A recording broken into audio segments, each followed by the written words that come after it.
Danielle Simonet, bonjour. Bonjour. Vous êtes coordinatrice du Parti de gauche. Un discours de campagne, vous êtes d'accord ?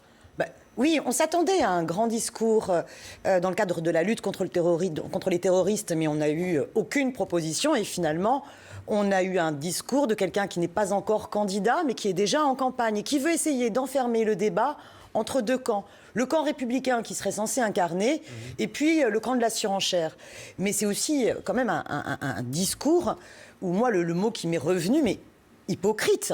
Quelle hypocrisie de vouloir incarner, par exemple, le candidat de la cohésion, de l'égalité de tous les citoyens et de toutes les citoyennes, alors qu'il a été celui qui a repris, par exemple, à l'extrême droite, la question de la déchéance de la nationalité. Il a abordé beaucoup de sujets, mais néanmoins sur la démocratie, combattre le terrorisme. Vous êtes d'accord avec lui ? Vous le rejoignez quand même sur ces thèmes qui sont importants dans les temps qui courent. Sur le slogan, la démocratie doit être plus forte que les terroristes, bien évidemment. Mais quelle a été la politique, justement, de François Hollande ? Ça a été celle de l'état d'urgence, qui a même voulu constitutionnaliser l'état d'urgence.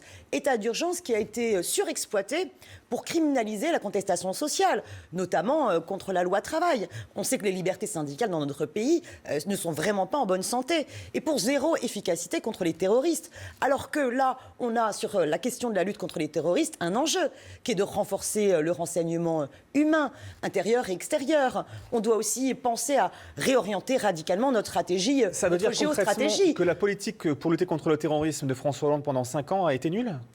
Écoutez, tout le monde s'accorde à dire que finalement la fuite en avant vers le renseignement 2.0, où il faut absolument collecter un maximum de données et quitte à être liberticide, finalement n'est pas efficace. Que Daesh agit sur des modes opératoires assez divers et qu'il faut au contraire avoir d'autant plus de cerveau humain pour renforcer à la fois les filatures humaines, être capable d'analyser et de comprendre sans cesse.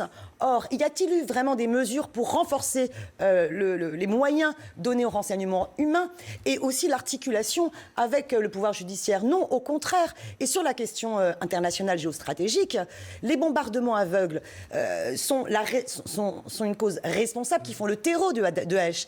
Monsieur Hollande parlait notamment du chaos. Là, j'étais d'accord avec lui. C'est sur la base du chaos, notamment après les bombardements et les attaques américaines en Irak, que Daesh s'est développé. Mais alors pourquoi, sous le mandat Hollande, avons-nous continué, sans même l'égide de l'ONU, à faire des bombardements en Syrie?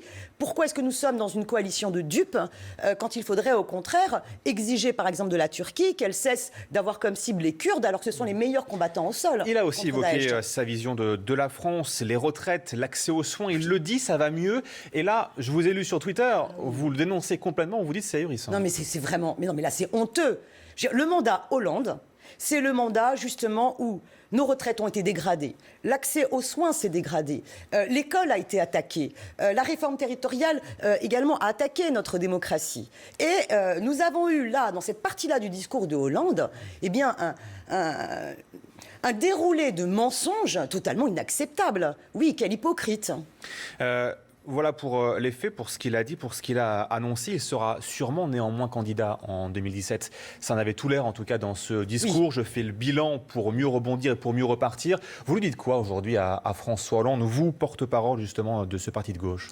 Eh bien, écoutez, que je lui dirais, finalement, en 2012, son slogan, c'était « Le changement, c'est maintenant ».